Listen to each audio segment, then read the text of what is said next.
এরপরে এখন জিতে যাওয়ার পরে এনসিপির কাছ থেকে দাবি উঠেছে যে সবাইকে সরকারি খরচে গাড়ি দিতে হবে। আগে তো এমপি সাহেব নিজের টাকায় গাড়ি কিনতেন, এখন সরকারের টাকায় গাড়ি কিনে তারা ঘুরে বেড়াবেন। তাহলে কি হলো? জনগণের পয়সা আগে শুধু ট্যাক্সটা মানে মাফ করতো জনগণ। তো ঠিক আছে, ট্যাক্স মাফ করতে মানে কি? মানে হচ্ছে যে একটা ট্যাক্স নেওয়ার কথা ছিল, জনগণ সেটা নেয় নাই, কিন্তু জনগণের পকেট থেকে দেওয়া করের টাকা তো এমপিদের পিছনে খরচ হতো না গাড়ির পিছনে। কিন্তু এখন তারা দাবি করছেন যে করের টাকা নিয়ে তারা গাড়ি কিনবেন। এইগুলোতে এনসিপির রাজনৈতিক বৈপরীত্য, এই বৈপরীত্য নিয়ে ঐক্য সাধন করা খুব কঠিন, কারণ এর একটা সকালবেলা ঐক্য ব্যাখ্যা করবে। কিন্তু হাসনাত আব্দুল্লাহ সংসদে আবার দিয়েছেন, মানে তার কি বক্তব্য ব্যাখ্যা যখন দিয়েছেন এরকম। আপনি একটু বলেন তো ব্যাখ্যাটা, বলেন তো ব্যাখ্যাটা। জি, মানে আমি আপনার কাছে কি ব্যাখ্যাটা গ্রহণযোগ্য হচ্ছে না, এই অর্থে যে জিজ্ঞাসা করছি যে তিনি বলছেন তিনি তো ট্যাক্স ফ্রি গাড়ি চান না, মানে বাকি ধরেন কি বলে সরকারি কর্মকর্তা মন্ত্রী তারা যেমন ব্যবহার করার জন্য গাড়ি পান, মানে এমপিরাও ব্যবহার করার জন্য গাড়ি চাইছেন, মানে হাসনাত সরকারি আব্দুল্লাহ মন্ত্রী বক্তব্যটা যদি এটা ব্যাখ্যা যে করেন। গাড়ি পেতেন এটা ওনারা আগে জানতেন না? ওই এই গাড়ি কি আজকে থেকে পায়? হাসনাত আব্দুল্লাহ এমপি হওয়ার পরে পায়? হাসনাত আব্দুল্লাহ এমপি হওয়ার আগের থেকেই পায়। এবং এই গাড়ি যে তারা যে বিভিন্ন সময় নির্বাচনী প্রচারণা চালিয়েছেন, যে গাড়িগুলা তারা জুলাই আন্দোলনের সময় ভেঙেছিলেন, সেই গাড়িগুলো জনগণের করের টাকা কিনা ছিল না? তো এইগুলো বললে তো হবে না যে ওনারা কিছু জানতেন না, একেবারে মানে আহ কি বলবো, একেবারে শিশু ছিলেন। ব্যাপারটা তো এরকম না। বিষয়টা হচ্ছে জনগণ করের টাকা দিয়ে গাড়ি কিনে কর্মচারীদেরকে দেয়, কারণ কর্মচারীদের এই শপথ নাই যে তারা কি বলে অলাভজনক পদে এসেছেন। এক, দুই হচ্ছে এই গাড়ি যখন কেনা হয় তখন এই গাড়ি 25 বছর, 20 বছর, 15 বছর ব্যবহৃত হবে, এরকম একটা চিন্তায় কিনা হয়। এক জায়গা থেকে আরেক জায়গায় কর্মকর্তা ট্রান্সফার হন, কিন্তু গাড়িগুলি ব্যবহৃত হবে, এই গাড়িগুলি এক্সিকিউটিভ কাজে ব্যবহৃত হয়, রাজনৈতিক কাজে না। সংসদ হুম। সদস্যের দায়িত্ব একটু এক্সিকিউটিভ না। এই হাসান আব্দুল্লাহ, সার্জিস, সারোয়ার তুষার এরাই কিন্তু বিভিন্ন টক শোতে বলেছিলেন যে সংসদ সদস্যরা হচ্ছেন আহ আইন প্রণয়ন করবেন। আইন প্রণেতা কেন স্থানীয় সরকারের মতো গিয়ে বলবেন ব্রিজ কালভার্ট এগুলো আমরা করব? কিন্তু আমরা দেখলাম যে সংসদ সদস্য হওয়ার সাথে সাথে উনি ব্রিজ কালভার্ট, খেজুর আহ সহ বিভিন্ন কিছু হিসাব দিতে শুরু করলেন। এই হিসাব তো ওনার দেওয়ার কথা না, এই হিসাব দিবে ওই এলাকার এক্সিকিউটিভ যারা এগুলো বিতরণের দায়িত্ব পেয়েছে, এগুলো নির্মাণের হুম। দায়িত্ব পেয়েছে। সংসদ সদস্যের তো আইন করার কথা, এগুলো কিন্তু ওনারা আমাদেরকে শুনিয়েছেন, আমরা বলি নাই। আমরা কিন্তু বারবারই বলছিলাম যে সংসদ সদস্য এলাকাতে বিভিন্ন কাজের তদারকি করে, তার কিন্তু বিভিন্ন কিছু দরকার হয়। তারপরে তারা কি করলেন? তারা সরকারি অফিস চেয়ে বসলেন। সরকার কেন এমপিদেরকে অফিস দিবে? এমপিরা রাজনৈতিক ব্যক্তি, তারা রাজনৈতিক দলের মাধ্যমে দেশকে সেবা করার জন্য নির্বাচনে দাঁড়িয়েছেন। তো তারা নিজেদের বাড়িতে অফিস করবেন, তারা না হলে ভাড়া করে নিজেদের একটা জায়গা করে সেখানে অফিস করবেন।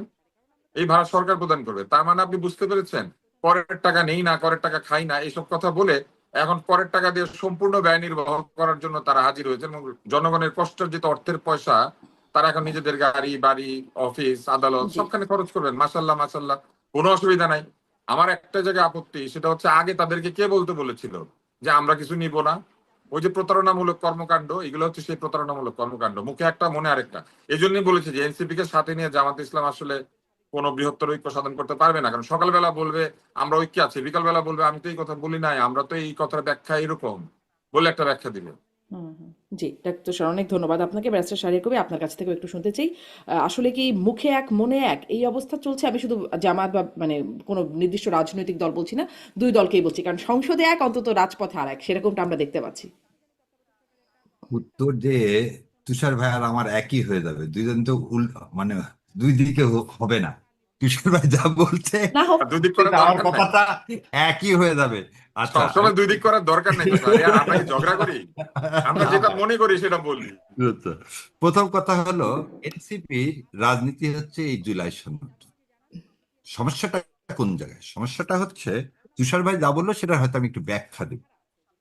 এই 45-এ লেখা আছে স্থানীয় প্রতিষ্ঠানের কি আর্থিক ব্যবস্থাপনা, মানে স্থানীয় সরকার প্রতিষ্ঠানকে আপনার আর্থিক এবং বাজেট প্রণয়নের ক্ষমতা দিতে হবে। এটা কোথায় আছে? এই জুলাই সনদে আছে।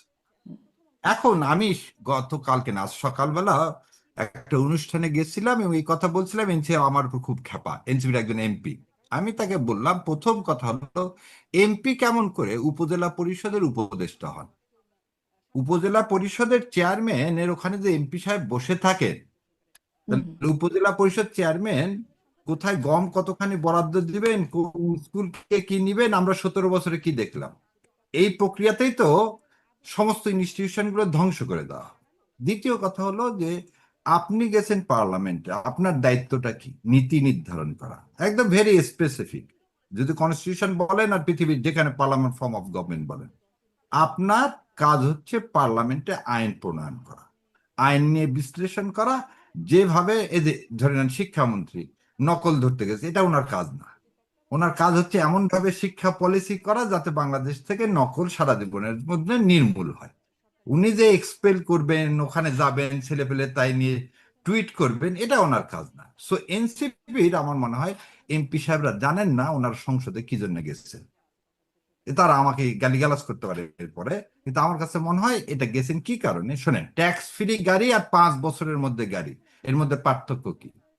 ট্যাক্স ফ্রি গাড়িটা তো আপনি পয়সা দিয়ে কিনতেন, আর এখন আপনি জনগণের টাকা দিয়ে কিনবেন। ট্যাক্স ফ্রি মানে ট্যাক্স নিবে না, কিন্তু সে টাকাটা কিন্তু জনগণ দিত না। এমপি হুম, সাহেব তার নিজের টাকা দিয়ে ওই গাড়িটা কিনতো। এখন আপনি এখানে কথাটা বলতেছেন কি, উপজেলা চেয়ারম্যানের ইয়ে আছে, কি আছে? গাড়ি আছে। গাড়ি আছে, ডিসি সাহেবের গাড়ি আছে। তাহলে আপনি উপজেলা চেয়ারম্যান হতেন ভাই, আপনাকে এমপি হতে বলছে কে? আপনি বিসিএস ডিসি হন না কেন? আপনাকে ডিসি হতে তো কেউ মানা করেনি। দ্বিতীয় কথা, আরেকটা কথা বলতেছে, এমপি সাহেবের নাকি যে কাজ তদারকি করতে। এমপি সাহেবের কাজ কোন রাস্তা ঠিক মতো তৈরি হচ্ছে কি হচ্ছে না, এটা তো লোকাল সেলফ গভর্নমেন্টের কাজ। তার মানে আপনি আপনার কাজের মধ্যে দিয়ে জানাচ্ছেন যে বাংলাদেশে ইনস্টিটিউশন চান না, আপনি বলতেছেন সংস্কার চান, পুরা সিস্টেমের পরিবর্তন চান, কিন্তু আপনার পদক্ষেপগুলো দেখাচ্ছে ঠিক 17 বছর না। বাংলাদেশ হওয়ার পর থেকে যেভাবে চলে আসছে দেশে, এমপি মানে হচ্ছে এটা একটা বিরাট ব্যবসা।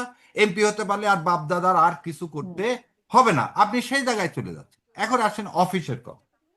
আপনাকে অফিস দিচ্ছে কোথায়? টিওনো মহোদয়ের উপরে। একটা থানা নির্বাহী অফিসারের উপরে যদি এমপি সাহেব বসা শুরু করে, এমপির কাছে যত লোক আসবে, ওই টিওনো স্বাধীন আর কোনো কাজ করা লাগবে না। আর যদি দফায় দফায় আপনি যে 2 দিন থাকবেন, টিওনো কোথাও যেতে পারবে না আপনাকে, আপনি যদি উপরে অফিস থাকে। প্রথম কথা, আপনার অফিসটা উপজেলায় থাকবে কেন? আপনি তো লোকাল সেল গভর্নমেন্টের অংশ না রে ভাই। লোকাল সেল গভর্নমেন্টের কথা আপনি এই জুলাই সনদে বললেন। আপনি, আমরা সবাই আন্দোলন করতেছি জুলাই সনদ নিয়ে। তাহলে জুলাই সনদ নিয়ে যখন আমরা আন্দোলন করতেছি, জুলাইকে ধারণ করতেছি, আমরা বলতেছি আপনি এই কথা বললেন না কেন যে ডিসি সাহেব কিভাবে লেখে জেলা প্রশাসক?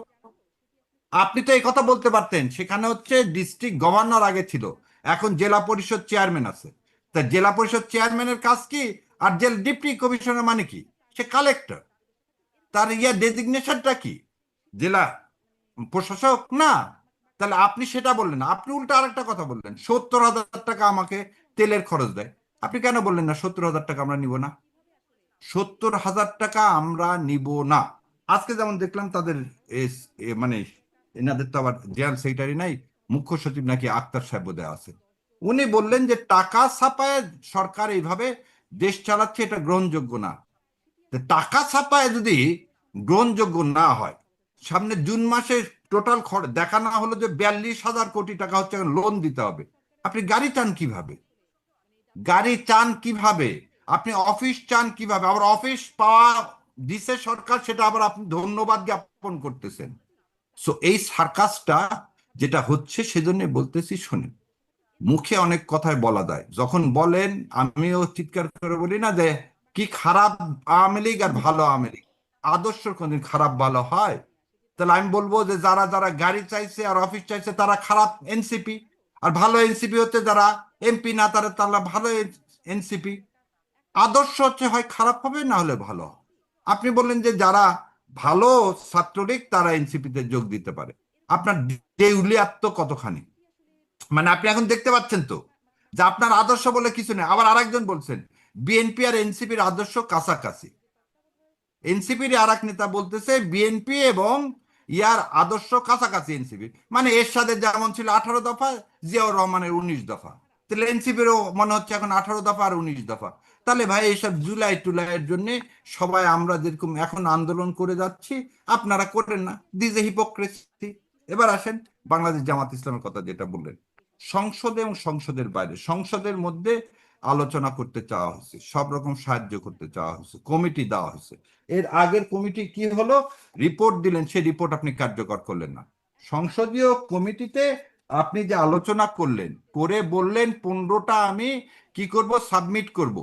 15টা অধ্যাদেশ 133-এর মধ্যে 97-এর পর আরো 15টা আপনি করেননি। আজকে যে কথা বলা হচ্ছে বারবার যে এই নির্বাচনটা ফিক্সিং এর নির্বাচন, এটা নিয়ে তো কেউ, এবং এই নির্বাচন মেনে নেওয়া হয়েছে কি কারণে? জুলাই সনদের জন্য। এবং জুলাই সনদ বাস্তবায়নের 180 দিন আমরা ধৈর্য ধরব। তেলের বিষয়ে, তেলের বিষয়ে তো বলা হচ্ছে সংসদে, তো বাইরে আন্দোলন করতে পারবে না এইটা না। বাইরে আন্দোলনটা করা হয়, গ্লাডস্টোন বলছে an opposition is a barking dog, an opposition is a barking dog, but you have to reply on it so that they can sleep. যদি বার্কিং ডগ বেশিক্ষণ, কুকুর বেশি চিৎকার চেঁচামেচি করে, তাহলে কিন্তু আপনি ঘুমাতে পারবেন না, মানে কাজ করতে পারবেন না। অতএব তাকে ইস্যু কম দেন। আপনি প্রথম জুলাই সনদ করলেন না, সঙ্গে সঙ্গে আপনি তেলের কৃত্রিম ক্রাইসিস তৈরি করে দিলেন। যেই তেলের কৃত্রিম ক্রাইসিস নিয়ে আন্দোলন মাথাচাড়া দিল, সঙ্গে সঙ্গে আপনি আদু ভাইদেরকে কি হল সংসদে নিয়ে একে গেলেন। একে আসি, আসলে একে একে আপনার কথা ধারাবাহিকভাবে বলছেন তো, মানে একটার পর একটা চলে আসছে, অনেক কিছু, অনেকগুলো প্রসঙ্গের এটা মধ্যে চলে শেষ আসছে। করে দিই, এটা শেষ করে দিয়ে আপনার 1 মিনিটে। সো বাংলাদেশ জামাত ইসলাম সেই জন্যই, বাংলাদেশ জামাত ইসলাম না, আরো সমমনা দলগুলো সেই জন্যই রাস্তায় নামতে বাধ্য হচ্ছে, যখন আপনি পুলিশকে ঠিক আগের মতো করে ইউজ করতেছেন। কারণ সংসদ না, কিন্তু রাস্তায় নামছে তো আরো আগে থেকেই, মানে রাস্তায় আন্দোলনের কথা বলছে তো আরো আগে থেকেই, আন্দোলন দীর্ঘমেয়াদী সরকার আন্দোলনের ফেলে কথা দেওয়ার বলছে। কথা বলেনি কিন্তু এখনো, হ্যাঁ। সরকার পতনের ডাক দেওয়া হয়নি। না, তা দেওয়া হয় বিএনপি নাই, কিন্তু যেভাবে সরকারকে আজকে যে বিদায় নিতে ফখরুল হবে সাহেব এরকম যেভাবে হুমকি বললেন, হচ্ছে। হ্যাঁ ফখরুল সাহেব যেভাবে করলে নির্মূল করতে হবে, এখন পর্যন্ত জামাত ইসলাম বলেনি নির্মূল করতে। জামাত ইসলাম নির্মূল করতে হবে না, 5 বিদায় লাখ নিতে লোক, হবে বলছে। হ্যাঁ, বিদায় নিতে হবেও বলা লাগবে না। 5 লাখ লোক ঢাকায় কালকে ডাকলে বিএনপি পালানোর জায়গা পাবে না। বিএনপির পুলিশ নাই, বিএনপি সব ক্যাডার ভাড়াটিয়া। বিএনপির ছাত্র দল ছিল নাকি গত 15 বছর? যেদিন খালেদা আচ্ছা, জিয়া এই অ্যারেস্ট এই হয়, সেদিন একটা লাইনটা একটু, সিগারেট এই ছিল। লাইনটার একটু বিশ্লেষণ আমি ডাক্তার আব্দুল নূর তুষারের কাছ থেকেও শুনে অনেকগুলো ধারাবাহিকভাবে আপনার কথা চলে আসছে, সেগুলো একে একে আসি। ডাক্তার আব্দুল নূর তুষার, 5 লাখ লোক জামাত ইসলাম নামালে বিএনপি টিকতে পারবে না, এই বিষয়টা আপনার কাছে কি মনে হয়? পরিস্থিতি সেরকম একটা আছে কিনা? আমার মনে হয় না, কারণ 5 লক্ষ লোক আসার জন্য তো একটা কারণ লাগবে। বিএনপি এমন কিছু এখনো করে নাই যেটার জন্য 5 লক্ষ লোক এখন ঢাকার দিকে রওনা দিবে এবং বিএনপির পতন ঘটানোর চেষ্টা করবে। ওই ধরনের অবস্থা পরিস্থিতি তৈরি হলে জামাত ইসলাম কেন, 5 লাখ লোক আনার ক্ষমতা তো অন্য দলেরও আছে। যাদেরকে নিষিদ্ধ করা হয়েছে তারা নিষিদ্ধ হয়ে বসে আছে, তাদের 5 লাখ লোক নাই আছে। এইভাবে চিন্তা করা উচিত না, বরং আমার মনে হয় চিন্তা করা উচিত এইভাবে যে একটা আন্দোলন তৈরি করার বা সরকার পতনের আন্দোলনে যাওয়ার মতো অবস্থা কি আসলে এই মুহূর্তে বিরাজ করছে কোথাও? আমার কাছে মনে হয় না যে এরকম একটা অবস্থা এখন বিরাজ করছে, এই কারণে যে মানুষ কিন্তু একটা আন্দোলনের পর যা কিছু পাওয়ার কথা ছিল বা যা কিছু তাদেরকে প্রতিশ্রুতি দেওয়া হয়েছিল, সেখানে অনেক প্রতিশ্রুতি ভঙ্গ করা হয়েছে। এবং এই প্রতিশ্রুতি যিনি ভঙ্গ করেছেন তিনি মানুষের কাছে অত্যন্ত শ্রদ্ধাভাজন একজন ব্যক্তি, যার নাম সকলেই জানে, প্রফেসর মোহাম্মদ ইউনূস। তো প্রফেসর মোহাম্মদ ইউনূস যেখানে কথা দিয়ে কথা রাখে নাই, এক কথা বলে আরেক কাজ করেছে, ফলে খুব সহজে যে লোকজনকে রাজুতে ডাক দিলে আসবে এটা এখন আর মনে হচ্ছে না। কারণ এরই মধ্যে নিশ্চয়ই আপনারা দেখেছেন যে ছাত্ররা নিজেরাই নিজেদেরকে প্রহার করতে শুরু করেছে। হুম। এবং এই যে বিষয়টা, এটা কিন্তু একটা অ্যালার্মিং সাইন যে ঐক্য নামক যে বস্তুটি ছিল সেটা অনেক ক্ষেত্রে বিভেদে পরিণত হয়েছে এবং এক ধরনের মবের মতোই একে অন্যকে আক্রমণ করেছে। যে অসম্মান একদল ছাত্র অন্যদেরকে করেছে, ওই একই ধরনের অসম্মান তাদের উপরে এসে হাজির হয়েছে। ফলে বিষয়টা আমার মনে হয় আগের জায়গায় নেই যে ডাক দিলেই সবাই একটা পতাকা তলে চলে আসবে। আগে এরকম চলে আসার একটা বড় কারণ ছিল আওয়ামী লীগের সরকার। আওয়ামী লীগ সরকার যেহেতু কোনোভাবেই ভদ্রচিত উপায়ে নির্বাচন করে তাদের ক্ষমতা পরীক্ষা করবে না এই সিদ্ধান্ত নিয়ে ফেলেছিল, ফলে তাদেরকে সরানোর তো আর কোনো উপায় ছিল না। কিন্তু বিএনপি তো এটা করছে না এখনো। সামনে নির্বাচন আছে, স্থানীয় সরকার, তারপর নির্বাচন রয়েছে বিভিন্ন ট্রেড বডিগুলির, এইসব নির্বাচনের মধ্যে দিয়ে কিন্তু প্রফেশনাল বডি নির্বাচন আছে, এগুলোর মধ্যে দিয়ে কিন্তু বিএনপি তার শক্তির একটা পরীক্ষা পেয়ে যাবে। বিএনপি যদি দেশ ভালো না চালায় ওইসব জায়গাতে আমার ধারণা যে বিএনপি বিরুদ্ধে যারা রাজনৈতিক অবস্থানে আছেন তারা আসন পেতে শুরু করবে। ফলে আমার মনে হয় না যে এখনো দেশে চূড়ান্ত একটা অগণতান্ত্রিক অবস্থায় আমরা কিন্তু পৌঁছে এখনো, গিয়েছি। মানে এখনই এই অবস্থা কেন হলো যে ছাত্ররা এত উত্তেজিত হয়ে উঠছে? একটু মানে গুপ্ত ইস্যু বললে, ফটোকার্ড ইস্যুতে একজন, মানে কিছু শব্দ হলেই আক্রমণ, পাল্টা আক্রমণের জায়গায় চলে যাচ্ছে, এরকম এই অবস্থায় যে কেন পৌঁছে গেছে? অসহনশীল অবস্থা, এই অসহনশীল অবস্থার যে ট্রেনিং, সেই ট্রেনিং দিয়েছেন হচ্ছে একজন নোবেল বিজয়ী মহাশাস্ত্রবিদ, মহাশান্তি প্রতিষ্ঠার যিনি একজন জনক, শান্তির পিতা, জনাব ডক্টর মোহাম্মদ ইউনূস, উনি এমন ভাবে তাদেরকে প্রশিক্ষণ দিয়েছেন যে তারা এখন এই প্রশিক্ষণ কাজে না লাগিয়ে পারছে না। কেননা এই ভদ্রলোক যদিও নিজে শান্তির পুরস্কার পেয়েছেন, কিন্তু তিনি তার বক্তৃতায় মানুষজনকে একে ওকে প্রতিহত করা, তেজ দেখানো, দোসর ধরা, ভাঙচুর করলে সেটাকে সেলিব্রেশন বলা, ক্ষোভ বলা, বিক্ষোভ বলা, মবকে প্রেসার গ্রুপ বলা, এগুলো তো উনি করেছেন। এবং উনি না শুধু, ওনার পুরো রাষ্ট্রযন্ত্র করেছে। অথচ খুব বেশি দরকার ছিল ছাত্রছাত্রীদেরকে এমন একটা শৃঙ্খলার মধ্যে নিয়ে আসা, যে শৃঙ্খলা দেখে মানুষ অবাক হয়ে যেত যে সত্যিকারের সুশাসন মানুষের জীবনে বা আচরণে কি পরিবর্তনই না আনতে পারে। কিন্তু সেটা না হয়ে তিনি কি করেছেন, তিনি হিংসাকে উস্কে দিয়েছেন। এবং সেই হিংসার বলি কিন্তু ওই সময় রাজনৈতিক দলগুলি হয়েছে। এমন কিন্তু নয় যে রাজনৈতিক দলগুলি এর বাইরে ছিল। উনি যাদেরকে নিয়ে বিদেশে ভ্রমণ করতে গিয়েছেন তাদের দিকে ডিম নিক্ষেপ করা হয়েছে। আমরা কিন্তু ওনাকে দেখি নাই যে উনি এসে দাঁড়িয়েছেন ওই যারা ডিম নিক্ষিপ্ত হয়েছে তাদের পাশে। উনি ওনার মধ্যে বেরিয়ে গেছেন। এদিকে তার সঙ্গে নিয়ে যাওয়া অতিথিরা ডিমে আক্রান্ত হয়েছেন। উনি সব জায়গাতে এই কাণ্ডটা করেছেন। আমরা কিন্তু ওনাকে দেখি নাই যে উনি যখন মাইলস্টোনে আগুন ধরে গেল, এরকম একটা বিরাট দুর্ঘটনা ঘটলো, আমরা কিন্তু ওনার উপদেষ্টাদেরকে দেখি নাই তখন। বিশেষ করে স্বাস্থ্য উপদেষ্টাকে একদিনের জন্য আমি মাইলস্টোনের এই রোগীদেরকে দেখতে যেতে দেখি নাই। এরকম অসংখ্য নির্দয় কাজ কিন্তু তিনি করেছেন। তার সময় সংখ্যালঘু হত্যা করা হয়েছে বিনা কারণে। তো এরকম তখন এরকমই আবার রোগীদের দেখতে এরকমই যাওয়া নিয়েও গুজবে সমালোচনা কিন্তু হয়েছিল। এইরকমই গুজবে কিন্তু যে গুজবের কারণে যে মারামারি হলো ছাত্রদের মধ্যে, এইরকমই গুজবে একজন সংখ্যালঘুকে পুড়িয়ে মেরে ফেলা হয়েছে। এইরকমই সন্দেহবশত মোবাইল চুরি করেছে, সন্দেহবশত বিশ্ববিদ্যালয়ের ক্যান্টিনে বসে খাওয়া দাওয়া করিয়ে একটি ছেলেকে প্রহার করে নির্দয় ভাবে হত্যা করা হয়েছে। এবং সবচেয়ে অদ্ভুত ব্যাপার হলো, উনি যখন ইন্ডেমনিটি দিয়েছেন, উনি কিন্তু এই বিষয়গুলোকে ইন্ডেমনিটি দেওয়ার মতো একটা অবস্থায় নিয়ে গিয়েছেন। উনি এমন একটা অবস্থা তৈরি করেছেন যে অবস্থায় যেন এইগুলির কোনো বিচার হবে না, এরকম একটা ব্যাপার তিনি অন্তত আইনে না থাকলেও তার কাজে কর্মের মধ্যে দিয়ে এরকম একটা অবস্থা তিনি করেছেন। উনি কি করেছেন, উনি ভুয়া মামলা হতে দিয়েছেন, যেখানে ওনার নিজের বিরুদ্ধে ভুয়া মামলা ছিল বলে উনি অভিযোগ করেছেন।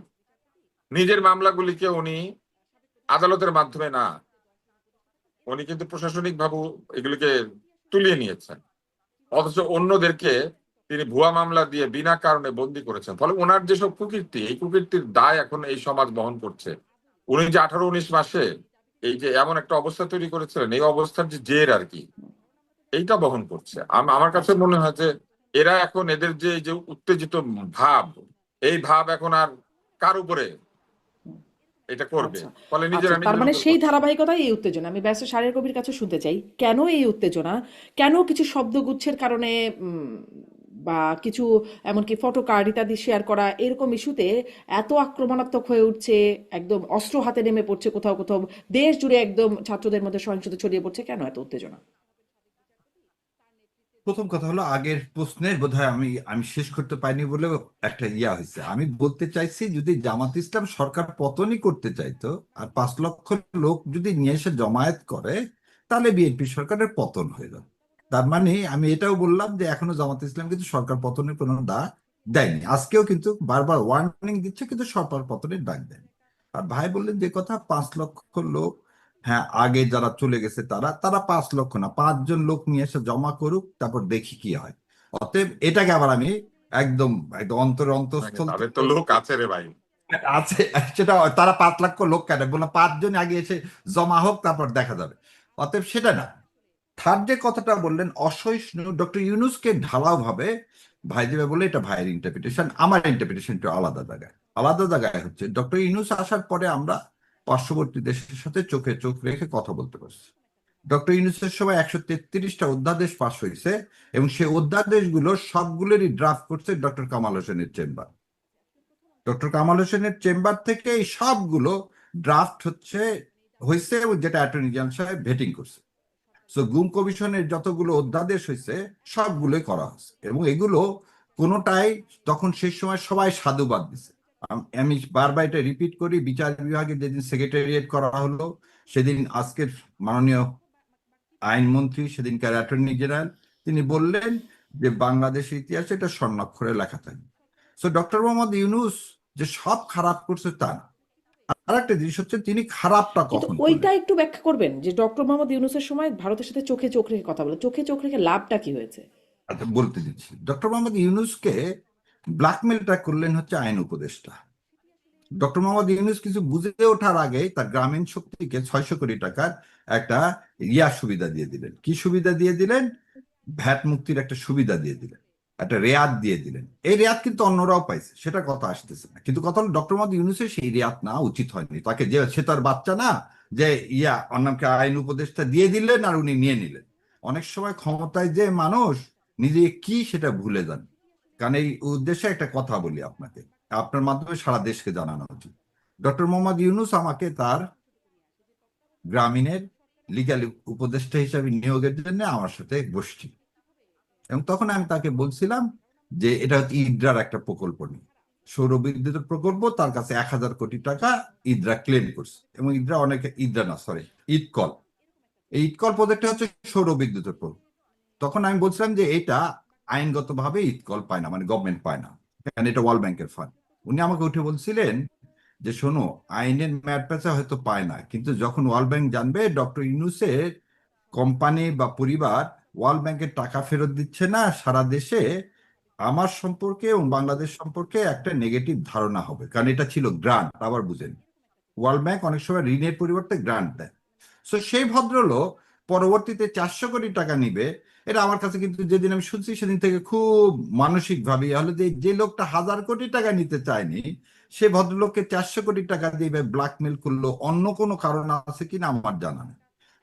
সেকেন্ডলি, আপনি বলছেন যে চোখে চোখ রেখে কথা বলে লাভ কি হয়েছে? চোখে চোখে রেখে কথা বলে লাভ হয়েছে যে আজকে ভারত বিরোধী বলতেছি না আমরা, আমরা আগ্রাসন বিরোধী যে কথাটা 17 বছরে বলতে পারিনি, এবং ভারতের সাথে যে অসম চুক্তিগুলো সেগুলো বাতিলের জন্য আমরা বারবার বলে এসেছি, কিন্তু কিন্তু দুর্ভাগ্য কিছু তো হয় নাই, সাহেব, প্রকাশও হয় নাই, আমরা শুনেছিলাম প্রকাশ দুর্ভাগ্য, করবে নাকি সব। হ্যাঁ দুর্ভাগ্য বললাম যে ডক্টর ইউনূস এটা করেনি। এবং কেন করেনি সেটা, সেদিন ডক্টর ইউনূসের এই পুরা 18 মাসে একদিনও যমুনার সামনে আন্দোলন ছাড়া লোক ছিল না, এই লোকগুলো সব বিএনপি পাঠাইছে, এই লোকগুলো সব বিএনপি। আজকে তো একটা আন্দোলনও নাই, আজকে তো গুলশান অভিমুখেও কারো আন্দোলন নাই, পার্লামেন্ট অভিমুখেও কারো আন্দোলন নাই, কারণে তাহলে এই আন্দোলনগুলো করালো। নাম্বার 2 হচ্ছে, যখন দুইজন লোক বলেন, একজন মন্ত্রী বলেন যে ফেব্রুয়ারি মাসে যে ডক্টর ইউনূস সাহেব ট্রফি দিয়ে এসছেন, তখন তার নির্বাচন করার কোনো দরকার ছিল না। সো এই ট্রফিটা যে দিয়ে আসছেন, এই মেকানিজম তো ভারত সবসময় করছে। এই যে ভারতের আধিপত্যবাদের মধ্যে যুদ্ধ, এই যে চোখে চোখ রেখে কথা বলাই, যে আমি বলতে পারতেছি বা অন্যরাও বলতে পারতেছে, এটা ডক্টর ইউনূস সাহেবের একটা কৃতিত্ব। হয়তো কিছু হয়নি আজকে, আগামীতে যে হবে না সে কথা কে বলছে? কাল তো বলা শুরু, এই শুরুটা তো উনি শুরু করে দিতে পারেন, কিন্তু উনি আমিও সেটা, মানে চোখে চোখে কথা বলাটা জরুরি, কিন্তু কথা বলে আমরা কিছু কি গেইন করেছি নাকি লুজ করেছি? মানে না ডিপ্লোমেসি বাদ গেন দিয়ে কি করছি, চোখে চোখ রেখে বেশি? গেন হ্যাঁ, করছি, এই যে একটু আগে কথা বলছে, গেন করছি কি সাহস, গেন করছি কি যে না আর কেউ ফ্যাসিবাদ হতে গেলে প্রথমে বলে দিত ফ্যাসিবাদ হতে যেও না, তাহলে কিন্তু তোমার অবস্থা হেলিকপ্টার এবার তুমি পাবা না।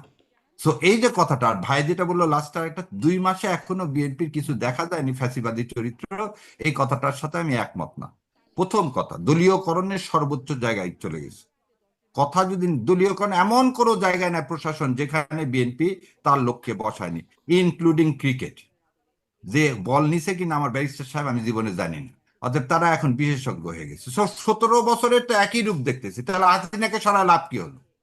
আপনি বিচার বিভাগের স্বাধীনতা দিবেন না, তাহলে সেদিন জাস্টিস শাহিন সাহেব, চিফ জাস্টিস কি অন্যায় অপরাধ করছে যে তাকে সরালেন?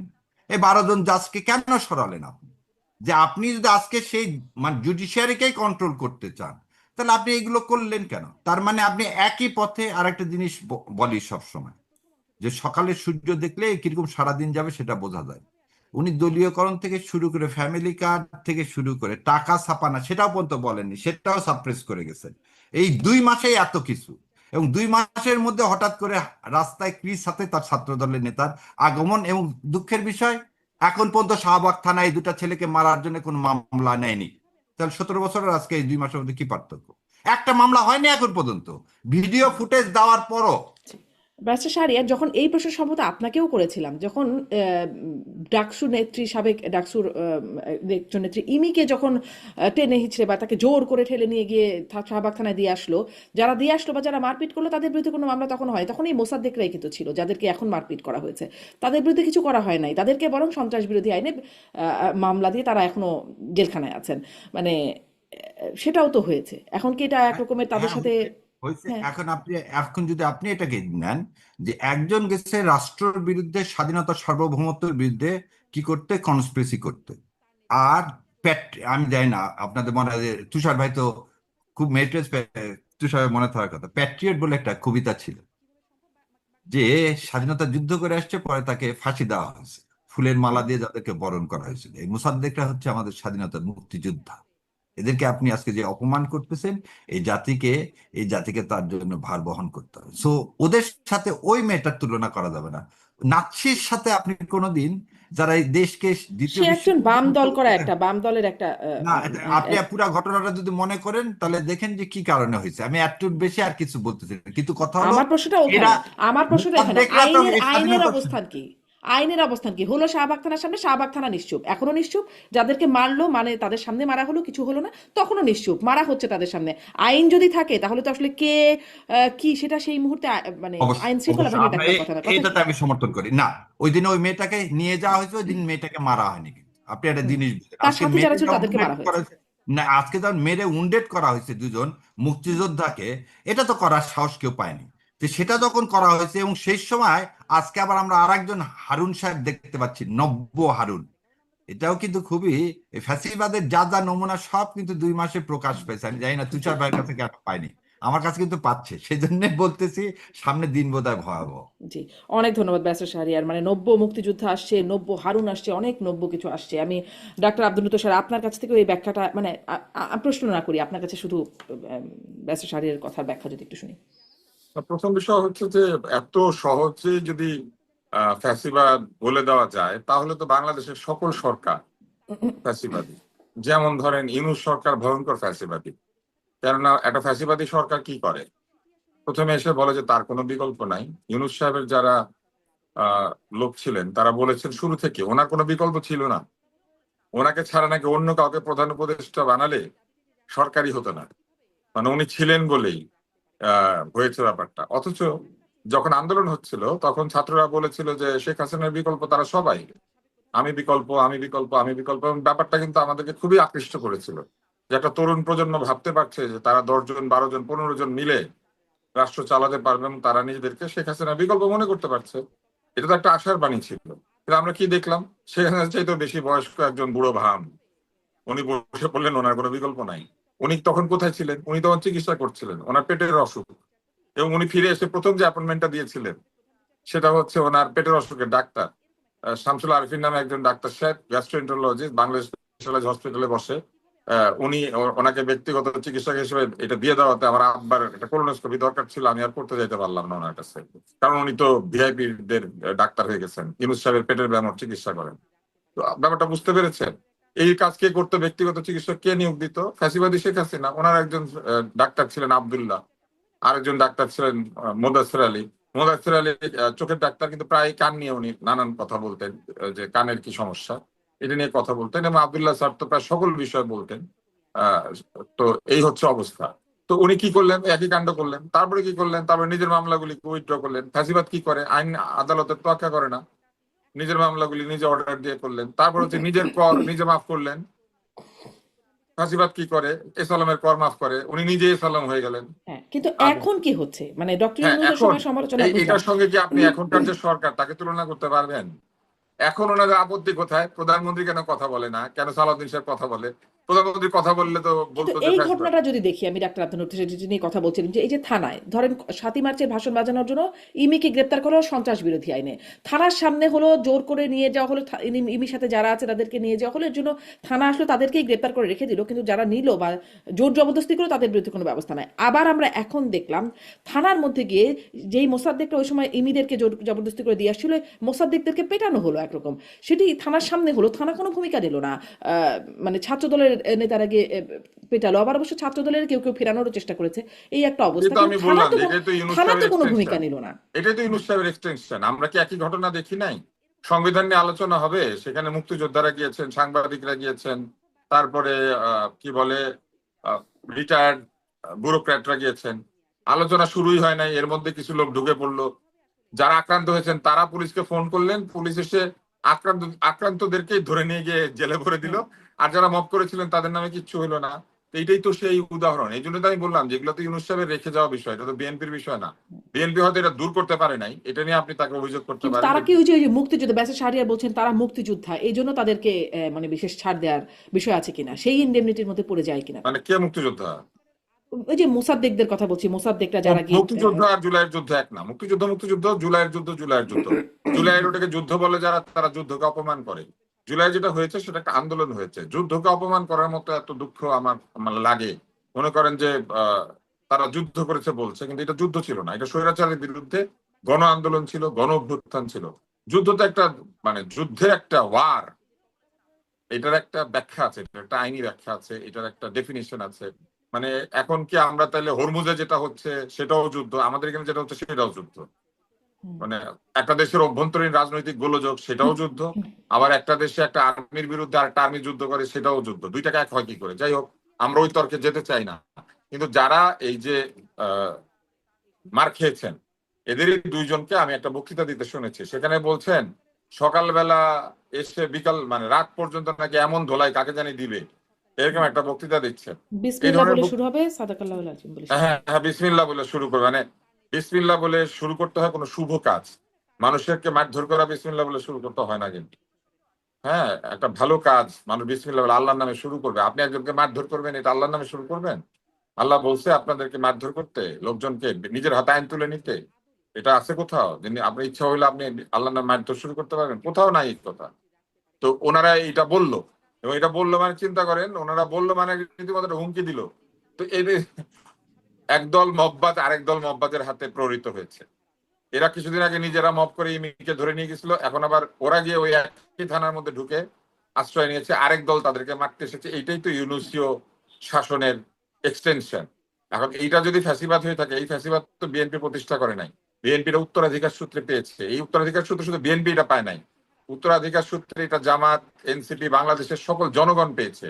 কারণ এই বেআইনের শাসন, এই মবের শাসন, এটা প্রতিষ্ঠা করার জন্য আমাদের শান্তি বিশেষজ্ঞ, শান্তিময়, শান্তি নোবেল, হ্যাঁ শান্তি প্রফেসর এটা করে গিয়েছেন। এবং এটা উনি করেছেন যে ওনার কোনো লাজ লজ্জা নাই। ওনার এটার জন্য সরি বলা উচিত, ওনার এটার জন্য মাফ চাওয়া উচিত। উনি 133টা অধ্যাদেশ করেছেন, এটার জন্য যদি উনি কৃতিত্ব নিতে পারেন, এরকম কৃতিত্ব তো শেখ হাসিনা এসে দাবি করতে পারবেন। উনি 132টা কালভার্ট বানিয়েছেন, উনি 133টা সেতু বানিয়েছেন, যে যার মতো যেটা পারে সেটা করেছে। উনি অধ্যাদেশ পারে, উনি অধ্যাদেশ বানিয়েছে। আর আরেকজন মনে করেন অধ্যাদেশ ছাড়াই কিছু একটা করে ফেলেছে, বেআইনে চালিয়েছে, স্বৈরাচার। কিন্তু কাম তো একই, তাই না? দুজনের স্বভাবে কোনো তফাৎ আছে? বরং একই জিনিসের এক্সটেনশন হয়েছে। এখন এইটা ফ্যাসিবাদ হইলে ইউনূসের শাসনে ফ্যাসিবাদ ছিল। এবার আসেন দলীয়করণ। দলীয়করণ ইউনূস সাহেব করেছেন। ইউনূস সাহেব এসে কি করেছেন, উনি একটা দলকে নেগেটিভলি দেখেছেন, কিন্তু তার বাইরে অন্য দলগুলির পক্ষ উনি নেন নাই। ওনার তো কথা ছিল উনি কারো পক্ষ নিবেন না, উনি আইনের শাসন প্রতিষ্ঠা করবেন, উনি সকলের জন্য লেভেল প্লেইং ফিল্ড তৈরি করবেন। উনি কি করেছেন? জামাত ইসলামের অভিযোগ হচ্ছে যে উনি বিএনপির দিকে মানে ঝুলে পড়েছিলেন, উনি বিএনপির দিকে হেলে পড়েছিলেন, তাই না? এটা তো অভিযোগ। তাহলে ধরে নিলাম জামাত ইসলামের অভিযোগ সত্যি, তাহলে ইউনূস সাহেব একজন দলীয় ব্যক্তি, দলীয়করণ করেছেন। জামাত ইসলামের আরেকটা অভিযোগ আছে, ওনার সভার মধ্যে ওনার যে একটা উপদেষ্টা সভা ছিল, যেটাকে আমি উপদুষ্টু সভা বলি, তো ওনার যে একটা উপদুষ্টু সভা ছিল যেখানে অনেক দুষ্টু লোক ছিল, সেই উপদুষ্টু সভার মধ্যে একজন ছিলেন খলিল সাহেব। এখন জামাত ইসলাম বলছে যে খলিল তো লুকিয়ে থাকা লোক, গুপ্ত। হ্যাঁ, তাহলে ইউনূস সাহেব একজন গুপ্ত বিএনপি, ওনাদের যুক্তি অনুযায়ী তো তাই, তাই না? তাহলে ইউনূস সাহেব নিজে একজন দলীয়কৃত ব্যক্তি, একজন দলীয়করণকারী। উনি নিজে একটা দলের দিকে ঝুঁকে পড়েছেন, ট্রফি দিয়ে এসেছেন, উনি লন্ডন গিয়েছেন, এগুলো তাদের অভিযোগ না? তাহলে এই কথাগুলো যদি সত্যি হয়ে থাকে, তাহলে এই দলীয়করণ তো ইউনূস সাহেব করেছেন। তাহলে নতুন দলীয়করণ কি হচ্ছে? একই কাহিনী ঘটছে, ইউনূস সাহেব যা শুরু করে দিয়ে গেছেন সেটাই চলছে। আমি এটা তর্কের খাতিরে তর্কটা করেছি, কারণ দেখেন যুক্তি হচ্ছে এমন একটা জিনিস, আপনি যখন যুক্তি এমন ভাবে দিবেন যে যুক্তির মধ্যেই যুক্তির দুর্বলতা লুকিয়ে আছে। এখন ইউনূস সাহেব অনেক কি ভালো কাজ করেন নাই? ইউনূস সাহেব ভালো মন্দ বিবেচনা আমরা করছি না, কিন্তু ইউনূস সাহেব সবচেয়ে খারাপ যে কাজটি করে দিয়েছেন, ভয়ঙ্কর খারাপ কাজ, সেটা হচ্ছে উনি একটা চুক্তি করেছেন। উনি যে ভারতের বিরুদ্ধে চোখে চোখে তাকিয়ে কথা বলেছেন, এটা শুনলে আমার ওই গানটা মনে পড়ে, চোখে চোখে কথা বলো, মুখে কিছু বলো না, একটা গান আছে না? তো উনি চোখে চোখে কথা বলেছেন, কিন্তু উনি মুখে যা বলেছেন অল শিট। উনি এইসব মুখে শিট বলে উনি দুইটা দেশের মধ্যে সম্পর্ক একটা করুণ অবস্থায় নিয়ে গেছেন। উনি মুরগির গলা নিয়ে বক্তব্য দেন নাই, এইখানে এসে শপথ নেওয়ার আগেই সাক্ষাৎকার দিয়ে উনি মুরগির গলা বলে বলে চিৎকার করতে করতে এসেছেন। চোখে চোখে কথা বলার সময় হাতে জোর থাকা লাগে, শুধু গলার জোর থাকলে হয় না। তো উনি মুখে শুরু করে দিয়েছিলেন, চোখে চোখে কথা বলে মুখে যা বলেছেন সে অ্যাবসলিউট শিটের কারণে উনি মুরগির গলা নিয়ে একটা কথা তুলে দিলেন। উনি কিন্তু তখনও প্রধান উপদেষ্টা হন নাই, উনি ফ্রান্সে বসে সাক্ষাৎকার দিয়ে চলে আসছেন। আচ্ছা, এরপরে উনি মুরগির গলা নিয়ে কি করলেন? উনি মুরগির গলার মতোই নিজের গলাটা হয়ে গেল। উনি আদানির সাথে চুক্তি কি করলেন?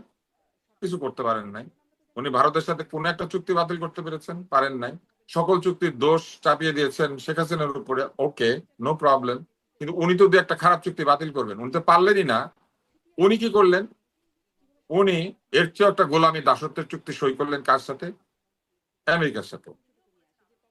তো ওনার অবস্থাটা কি? ওনার অবস্থাটা হলো, এক এলাকায় এক লোক থাকে, সেই লোক সারাদিন মনে মনে বলে যে সে কারো কাছে পদানত হবে না, কিন্তু ওই এলাকার বাইরে গিয়ে আরেক লোকের কাছে গিয়ে দাসখত দিয়ে আসছে। তো উনি কি করেছেন? ওনার চুক্তিটা কি জিনিস? উনি 14টা বোয়িং কিনবেন, 14টা বোয়িং এর টাকা রেখে গিয়েছেন। উনি যে $15 বিলিয়ন তেল গ্যাস কিনবেন, টাকা রেখে গিয়েছেন। উনি উল্টা ধার করেছেন, যে টাকা কিন্তু সেই ছাপাচ্ছে। চুক্তি থেকে সরার সুযোগ তো এই সরকারের হাতে ছিল, তারা তো সেটা করছে না, না, তারা তো ওই নাই, পথেই এই হাঁটছে। চুক্তি থেকে সরার অবস্থা এই সরকারের নাই। কেন আপনি নাই? মনে নাই, কিন্তু কারণ এই চুক্তিটার টার্মিনেশন ক্লজ আপনি খুব ভালো করে পড়ে দেখবেন। এই চুক্তির মধ্যে এমন ভাবে চুক্তিটা করা হয়েছে যে চুক্তিটা মূলত একটা কর করকে অস্ত্র বানিয়ে, শুল্ককে অস্ত্র বানিয়ে, বাণিজ্যকে অস্ত্র বানিয়ে এবং তৈরি পোশাক শিল্প সহ কিছু কিছু ব্যাপারে বাংলাদেশের নির্ভরতাকে অস্ত্র বানিয়ে এই চুক্তিটা স্বাক্ষর করা হয়েছে।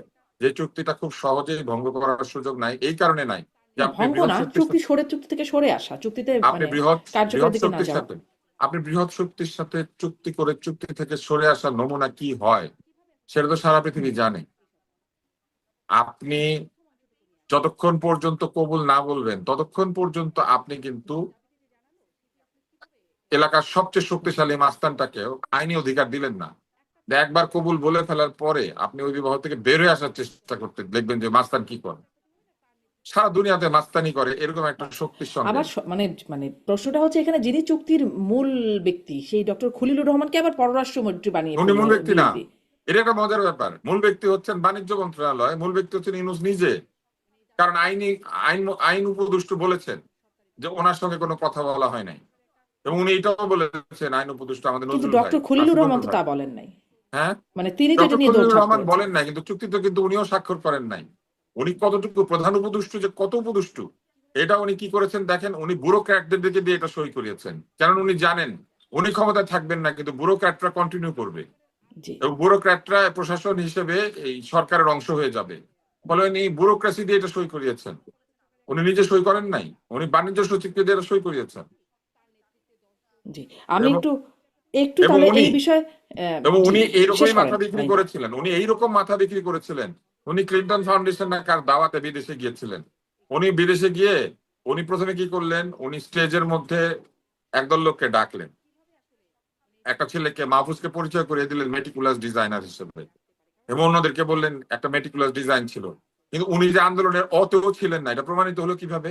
ওনার পিছনে আওয়ামী লীগের এক ছেলে দাঁড়িয়ে গেল, তরুণ, আপনার মনে আছে? হুম হুম, হ্যাঁ, মনে এবং আছে। দাঁড়িয়ে যাওয়ার পরে বিশাল ব্যাখ্যা দেওয়া হলো যে আমরা জানতাম না, কেমনে করে পিছনে উঠে গেল। আসলে তো ডলারে এই ডিনার বিক্রি হয়েছিল, প্লেট কিনলেই ওখানে যাওয়া গেছে। ওই ছেলে প্লেট কিনে চলে এসেছে, এবং প্লেট কিনা লোক একটা উঠেও গিয়েছে, কারণ ও তো প্লেট কিনেছে, তো পয়সা দিয়ে ওই দাওয়াতে গিয়েছে। তারপর উনি কি করলেন, ক্লিন্টন ফাউন্ডেশনে উনি সেলফি তুলেন। ওনার সেলফি দেওয়ার সময় পাহারাকে দিচ্ছিল, আপনি খুব ভালো করে দেখবেন, কোনো বাংলাদেশি তার আশেপাশে ছিল না। উনি সেলফি তোলার পুরো সময়টা তার পাশে দাঁড়িয়েছিলেন পাতি হাঁস, বেলে হাঁস, পিটার হাঁস, হুম হুম। তাই না? এই যে হাস সাহেব ওনার পাশে দাঁড়িয়েছিলেন, উনি যে গোলাম, উপদেষ্টা জি যে প্রধান উপদেষ্টা যে একজন গোলাম, জি হ্যাঁ উনি যে আমি একটু গোলাম ইউনুস, জি উনি যে আমি গোলাম ইউনুস, এবং ওনাকে হ্যাঁ ইংলিশে বলতে হবে এইটা, উনি যে দ্য স্লেভ ইউনুস, এটা তিনি ওখানে প্রমাণ করেছেন, ওনার নিজের কাজের মধ্যে দিয়ে প্রমাণিত জি হয়েছে, এটা নতুন কিছু না। ব্যারিস্টার শাহের কবির কাছ থেকে একটু শুনি তো একটু উনি উনি বাণিজ্য চোখে চুক্তি। চোখে ইন্ডিয়ার আমি সাথে কথা অনেকগুলো বলে প্রসঙ্গ উনি আসলে ইন্ডিয়া প্রশ্ন থেকে একটা পিকে একটা করে হালদারকে নিশ্চয়ই আনতে পারে নাই। ব্যারিস্টার শাহের কবি নিশ্চয়ই এই বিষয়গুলো নোটও করেছেন, আচ্ছা, আপনি আমি একটু একটু বলবেন জি একটু একটু হ্যাঁ নোট করছি। এখন এই ভাইয়ের তো যত কিছু বললো, ইউনুস বললে তো আওয়ামী লীগকে উনি তো উপরে তুলতে চাইলেন। এটা হচ্ছে না, আওয়ামী লীগকে কোনো একটা উপরে তুলতে চাই ভাই, নাই। আপনার সময় একবারও বলিনি, এবার আমার সময় বলতে দেন। না কারণ না, আওয়ামী প্রথম, লীগকে আমি একবার উপরে তুলি নাই। আপনি বলেন না, আমি বলি, এটা আমার কথা বলতেছি। প্রথম জিনিস হচ্ছে ইউনুস ইউনুস করে ইউনুসকে যদি আপনি অস্বীকার করেন, তাহলে জুলাইকে আপনি অস্বীকার করতেছেন, কারণ না, জুলাইয়ের ছেলেরাই হচ্ছে ইউনুসকে বসাইছে। এটা আমার ইন্টারপ্রিটেশন ভাই, আপনারটা না। আমি আমারটা যেটা বুঝছি, আমার ছোট জ্ঞানে সেটাই। দ্বিতীয় কথা, এটা ভেরি অবজেকশনেবল। মোসাদ্দেকটা মুক্তিযুদ্ধ না, সিভিল ওয়ার আর ওয়ারের মধ্যে পার্থক্য আছে। দুইটা সেনাবাহিনী যখন যুদ্ধ করে সেটাকে বলে ওয়ার। 71 সালে কোন সেনাবাহিনী কোন সেনাবাহিনীর সাথে যুদ্ধ করছে 25শে March? Is it not a civil war? নিজের দেশের সরকার, ইয়াহিয়ার সরকার এদেশে নিরীহ মানুষের উপর সেদিন অতর্কিত আক্রমণ চালাইছে। হাসিনা যেভাবে অতর্কিত আক্রমণ চালাইছে মনোরাষ্ট্র দিয়ে, হেলিকপ্টার দিয়ে। পার্থক্য কি? 71 যদি যুদ্ধ হয়, এই 36 যুদ্ধ। এবং যারা এটাকে স্বীকার করে না, তারা ভারতীয় আধিপত্যবাদের গোলাম। এটা আমার ব্যক্তিগত কথা, আবার বলতেছি। দুটাই যুদ্ধ। ওটা ছিল পাকিস্তানের আধিপত্যবাদের বিরুদ্ধে, আর এটা হচ্ছে ভারতের আধিপত্যবাদের বিরুদ্ধে। হাসিনার বিরুদ্ধে না। 36 ক্ষমতা থেকে সরানোর কোনোদিন কোন আন্দোলন ছিল না, কারণ হাসিনা নিজেই বলছে চলেন সবাই মিলে আমরা ইলেকশন করি। সেটা তো সে বকডাউন হয়েছিল। 3 তারিখে তো সে প্রস্তাব পর্যন্ত দিছিল। এই সময় হাসিনার সাথে কোনো যুদ্ধ না, এই যুদ্ধ ছিল ভারতের তাবেদারের হাত থেকে রক্ষা পাওয়া।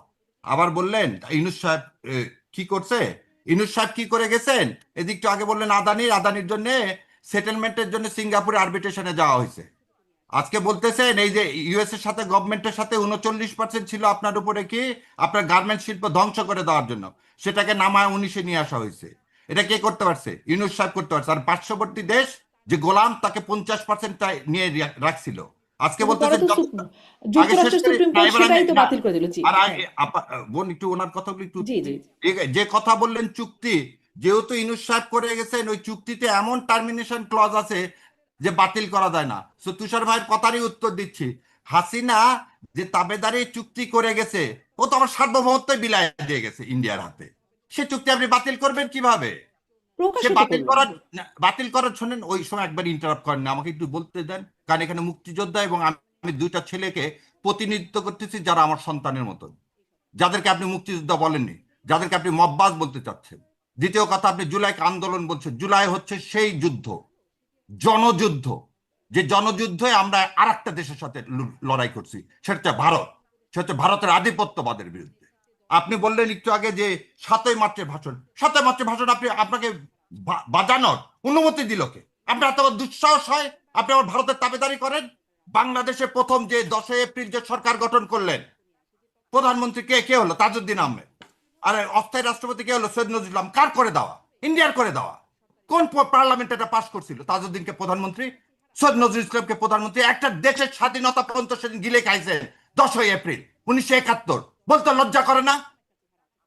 লজ্জা করে না যে 36 আমাদের আন্দোলন না?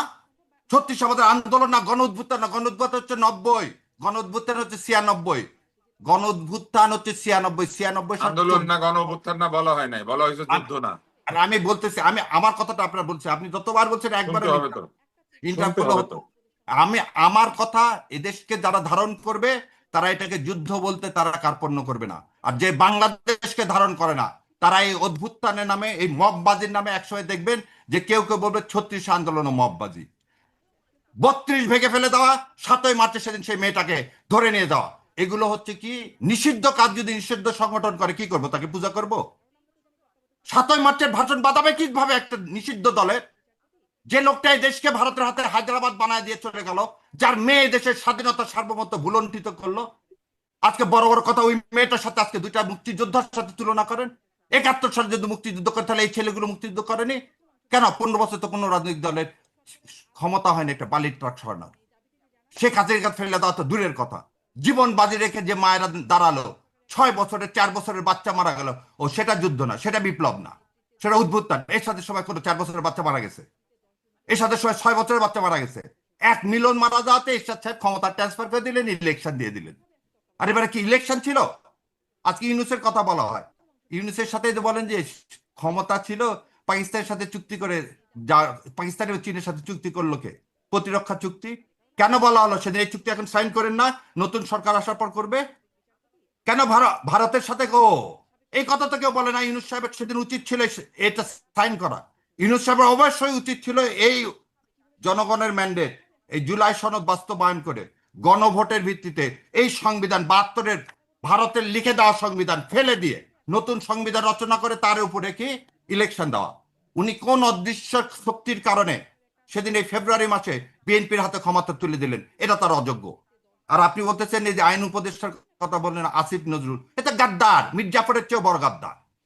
এই গাদ্দারের কথা যদি বিশ্বাস করছেন তো এদেশ ভুলন্টিত হয়ে গেছে। সেই কারণে আজকে রেজওয়ান আপার কথা যদি ঠিক হয়ে থাকে, এই গাদ্দারের জন্য, একটু আগে বললেন না যে আইন উপদেষ্টা জানেই না, আইন উপদেষ্টা জানে না, এটা হতে পারে। ও হচ্ছে একমাত্র রয়ের এজেন্ট, ও হচ্ছে পেইড রয়ের এজেন্ট, যে জুলাই আন্দোলনকে প্রথম দিন থেকে 5ই আগস্ট থেকে শেষ পর্যন্ত নষ্ট করে দিয়ে একটা দলের হাতে দিয়ে চলে গেছে।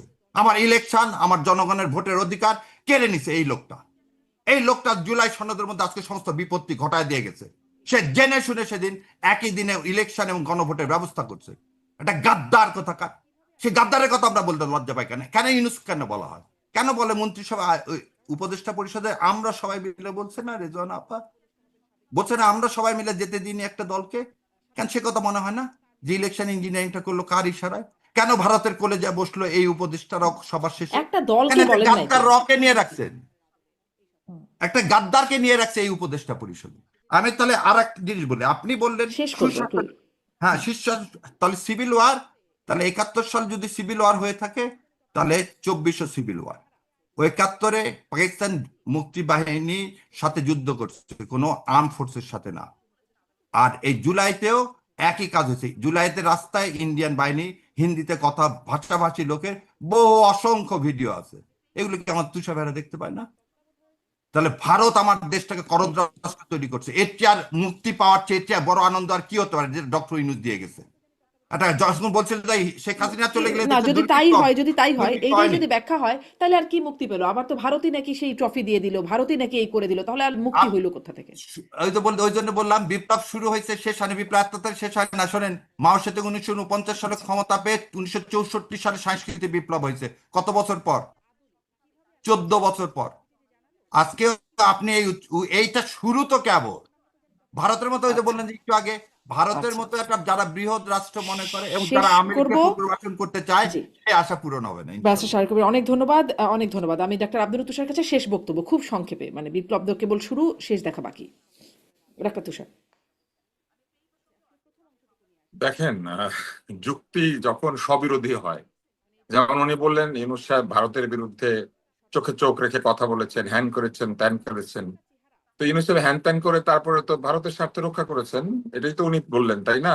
কারণ ট্রফি তো দিয়েছেন বিএনপিকে, ট্রফি তো উনি জামাতকে দেন নাই, এনসিপি কেও দেন নাই। জুলাই যোদ্ধারা যাকে তাকে নিয়োগ দিয়েছিল তাদেরকে তো তিনি সংবিধান ছুঁড়ে ফেলে তাদেরকে দিয়ে তো তিনি বিপ্লবী সরকার কায়েম করেন নাই।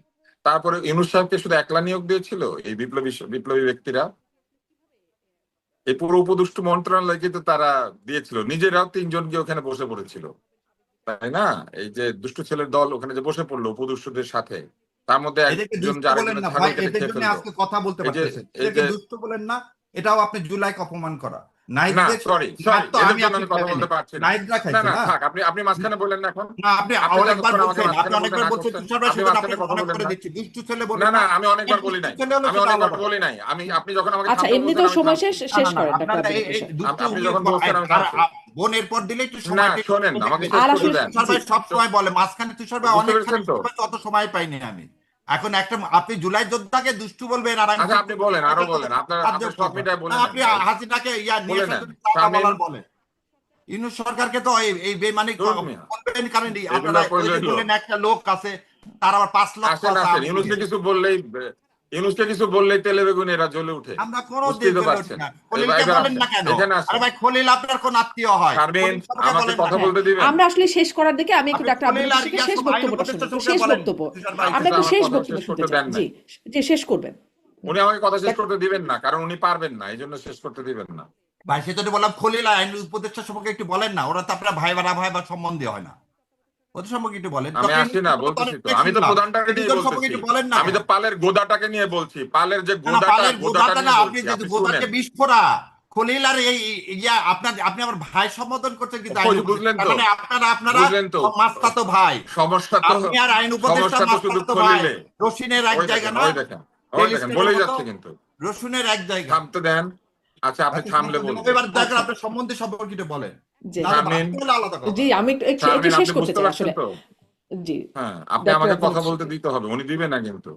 হুম। আপনি ওনাকে মিউট করেন, তারপরে আমার কথা বলতে দেন, নাহলে হবে না। আমি উঠে না, গেলাম। বলেন না, ব্যাস এবার যান, সরাসরি। আপনার ফ্রি। হ্যাঁ, হ্যাঁ, আপনাকে দিয়ে দিলাম জি, ফ্লোর, যান তুষার ভাই। হ্যাঁ, হ্যাঁ, আর কিছু আসেন। বলবো না, একদম ফ্রি দিয়ে যে দিলাম, যান। জায়গাতে ছিলাম সেটা হচ্ছে, ওয়ার্কআউট। এই ইউনূস তো অনেক ভালো, তাই না? কিন্তু এই ইউনূস কিন্তু আবার দলীয়করণ করেছে, এটা উনিই বলেছেন। ইউনূস অনেক ভালো, কিন্তু ইউনূস বিএনপি কে ক্ষমতা দিয়ে দিয়েছে। ইউনূস অনেক ভালো, কিন্তু ইউনূস সাহেবই কিন্তু আসলে চুক্তিটা সাইন করেছে। ইউনূস অনেক ভালো বলে কি বলেছেন, এই চুক্তি না করলে নাকি আমেরিকার সঙ্গে আমাদের ও আমাদের চুক্তিতে সাইন কি কত? বলে, সচিব ছাড়া ট্যাক্স এই হতো 39%। আন্ডারে আমাদের সচিব ট্যাক্স ছাড়া এখনই, মন্ত্রী বা আমাদের উপদেষ্টা এই সাইন যে করতে এই পারে দেখেন, না। শেষ থামবে না। শুনি এটা শুনি তুষার একটু ভাই জানে। এই যে ডাক্তার দেখেন, আব্দুল থামবে না। তুষারকে একটু সবাই শুনি। একটু বলে দিই, উনি কোন কিন্তু থামবে উপদেষ্টা না, বা উনি বলে মন্ত্রী, যাবে। না একটু শোনেন হ্যাঁ, না এইটা কেন? হচ্ছে উপদেষ্টা সভা। বা মন্ত্রী এটা সাইন হচ্ছে করতে যখন পারে কেউ না, পারে না, সেক্রেটারিকে তখন সাইন মাঝখানে করতে কথা হয়। বলতে থাকে, আপনি এটা রুমগুলা ভুল করতে থাকে। ইয়া দিলেন। আপনার মতো লোক তো এটা জানার কথা যে সেক্রেটারিরাই জি, চুক্তিতে সাইন করে, কোন উপদেষ্টা বা মন্ত্রী সাইন করেন। আহ, এটা জি তো জি আপনার ভাইয়া, জানার জি কথা কি ভাই? জি, আপনি আচ্ছা, এটা আমি নিশ্চিত জানি না আসলে। হ্যাঁ, আপনি জানেন, আপনি সব জানেন। আমি সব আপনি জানি না থামেন, ভাই, আপনি তো এটা আপনি জানেন, আপনি একটু থামেন না। শেষ করতে হবে। হ্যাঁ, জি, আপনি ব্যাস থামতে এখানে দিন। আমরা আপনি আসলে তো শেষ করে জানেন। ফেলবো আজকে। জি, ডাক্তার আব্দুল তুষার, আমাদের একদম সময় শেষ হয়ে বাড়তি সময় কথা বলছি। উনি আবার ডাক্তার আব্দুল বলবে, তুষার। উনি আবার কথা বলবে, কারণ উনি আসলে পারছে না, এই জন্য না, উনি না, আর না, কথা আপনি বলবে। সেক্রেটারি উনি সই কারোর করবে কথা এটা বলতে কথা দিবে না। মানেন? বাক স্বাধীনতা, এই যে দেখেন বলতেছে, এই দেখেন বলতেছে। এবার বলেন ডাক্তার আব্দুল তুষার। না, এখন আবার বলবে, আমি কথা শুরু করার সাথে সাথে বলবো। এটাই মজা, এটাই খেলা, বলেন বুঝতে তুষার ভাই, পারছেন? বলেন বলেন বলেন এবার বলেন। এই আসেন। যে বলবেন না বলছেন। হ্যাঁ, এইবার আসেন। হ্যাঁ, এইবার আসেন। উনি এটা কেন করেছে এটা আমি জানি, ঠিক আছে, এগুলো বলার দরকার নাই। প্রথম হুম, শুধু একটা কথা খালি বলি, যে ইউনূস সাহেবের যখন ওনাদের ভালো লাগে তখন ইউনূসের পক্ষে যুক্তি খুঁজে পায়, আবার ইউনূস সাহেবের যখন ওনাদের ভালো লাগে না তখন ইউনূসের বিপক্ষে যুক্তি খুঁজে পায়। ইউনূস সাহেব বিএনপিকে ক্ষমতা বুঝাই দিয়েছে, এটা হচ্ছে ওনাদের অভিযোগ। খলিল খারাপ, এটা ওনাদের অভিযোগ। আসিফ নজরুল গাদ্দার, এটা হচ্ছে ওনার অভিযোগ। কিন্তু ওইখানে যে আরো দুইটা উপদেষ্টা বসেছিল তাদেরকে পাহারা দেওয়ার জন্য, তারা চুপ করে কি করছিল তখন? তারা চুপ করে দেখছিল। আমি দূর হতে তোমাকে দেখেছি, তাই মুগ্ধ হয়ে চোখে চেয়ে থেকেছি, বুঝেছেন? বা যে কিনি রিনি চিনি, তোমার যে চিনি, বুঝতে পেরেছেন? ওনারা চিনি করেছেন, কিন্তু ওনারা কোনো বাধা দেন নাই। ক্ষমতায় থাকা অবস্থায় ইউনূস সাহেব ওনারা একটা কথা বলেন নাই। আমি বুঝলাম এই চুক্তি সই করার সময় ওই দুইজন ছিল না, ওই দুইজন চাকরি ছেড়ে দিয়েছিল। কারণ ইউনূস সাহেব তো ক্ষমতা বুঝাই দেওয়ার 7 দিন আগে চুক্তি সাইন করেছেন। কিন্তু ইউনূস সাহেব আরো চুক্তি সাইন করতে পারতেন। এবার সাংস্কৃতিক বিপ্লব নিয়ে গল্পটা বলি। কথায় ওনারা আবার চলে যান চীন দেশে। চীন অনেক ভালো ছিল। সাংস্কৃতিক বিপ্লবের যে 4 জন সূচনা করেছিল, ওই 4 জনকে বর্তমান চীনের যে সরকার 4 জনকে ফাঁসিতে ঝুলাই দিছিল। ফলে সাংস্কৃতিক বিপ্লব কোন উদাহরণ না, বরং সাংস্কৃতিক বিপ্লব হচ্ছে চীনে যে মাও ভিত্তিক একটা ফ্যাসিস্ট সরকার কায়েম করার যে চেষ্টা করা হয়েছিল, সেইটার উদাহরণ হচ্ছে সাংস্কৃতিক বিপ্লব, পার্জিং। ওইটা হয়েছিল, এবং ওই যে কালচারাল রেভলিউশন, এখন তো সব আটকে গিয়েছে, আপনারা সব আটকে গিয়েছেন, আমার না, কথা আমরা শুনতে রেকর্ড পাচ্ছি। হচ্ছে। না, না, শুনতে আচ্ছা, পাচ্ছি না, ভাই, না, শুনতে ওই পাচ্ছি। সাংস্কৃতিক বিপ্লবের যে ঘটনাটা ঘটেছিল, ওইখানে মাও সেতুং এর স্ত্রী পর্যন্ত ছিল ওই সাংস্কৃতিক বিপ্লবের মধ্যে, এবং দেং জিয়াওপিং এসে, ওই সরকার এসে এই 4 জন কিন্তু ঝুলিয়ে দিয়েছিল। অতএব সাংস্কৃতিক বিপ্লবের সঙ্গে এই বিপ্লবের তুলনা করা হচ্ছে অত্যন্ত দুর্বল একটা কাজ। সাংস্কৃতিক বিপ্লবের সঙ্গে এই বিপ্লবের কোনো তুলনাই হতে পারে না। এইটা ভয়ঙ্কর, কারণ ওই বিপ্লবের সাথে তুলনা করলে তো এই ঘটনা এইভাবে হুম, ঘটবে, হুম। এটা তো ঘটার কথা না, হবে না। অতএব সাংস্কৃতিক বিপ্লব ছিল একটা ব্যর্থ কাহিনী। মাও পরবর্তী চীনকে ভুল পথে পরিচালিত করার লক্ষ্যে একটা পার্জিং হয়েছিল, এবং সেই পার্জিং এ কমিউনিস্ট পার্টির ভিতরে শত লোককে হত্যা করা হয়েছিল। এইটা হচ্ছে ওই সাংস্কৃতিক বিপ্লবের ইতিহাস। বই পড়তে হবে, শুধু এই কিছু আইনের বই পড়লে হবে না, ইতিহাসের বইটাই পড়তে হবে। এইবার আসেন পরের চুক্তিতে যাই। ইউনূস সাহেব খুব ভালো মানুষ, উনি সব ভালো কাজ করেছেন। উনি যদি এত ভালোই কাজ করে থাকেন তাহলে ওনার নির্বাচনটা ভালো হয়েছে, সেই নির্বাচনের মাধ্যমে জনগণের ভোটে একটি 2/3 সরকার এসেছে এবং 2/3 সরকার সংবিধান এবং আইনের ক্ষমতা বলে যা যা করবে তাহলে সব ঠিক আছে, তাহলে এই তর্কের আর কোনো দরকার নাই। এবং যেহেতু এই তর্কের আর কোনো দরকার নাই, তাহলে হুদাই 1 ঘন্টা সময় নষ্ট করার কোনো দরকার ছিল না।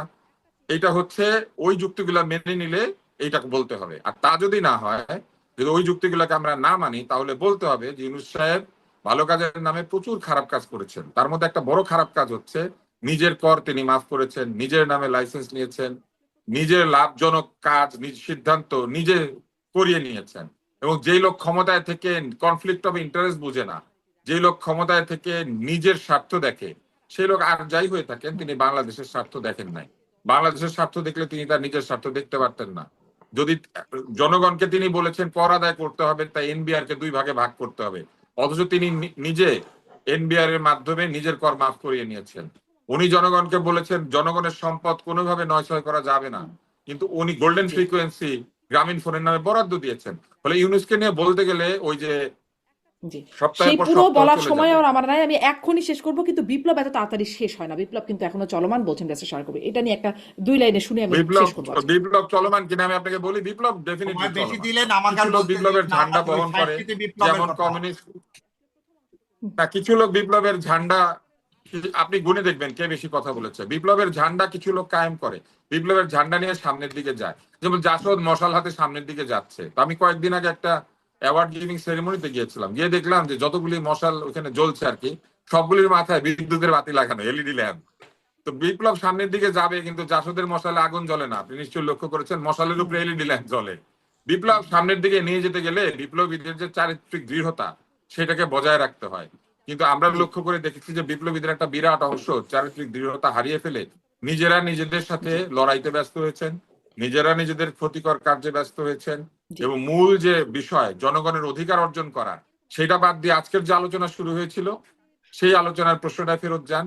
জনগণের স্বার্থ বাদ দিয়ে তারা নিজেদের গাড়ি কেনার জন্য জনগণের টাকা ব্যবহারের চেষ্টা করছেন। অতএব বিপ্লবের ভবিষ্যৎ কি, সেটা ভবিষ্যতে উত্তর দিবে। অনেক তবে ওই ধন্যবাদ ডক্টর আব্দুল কবিতাটার লতিফ কথা সাহেব, যেহেতু শাহরিয়ার মনে করিয়ে দিয়েছিল, অনেক সেই ধন্যবাদ। কবিতাটার কথা আমি আরেকবার যে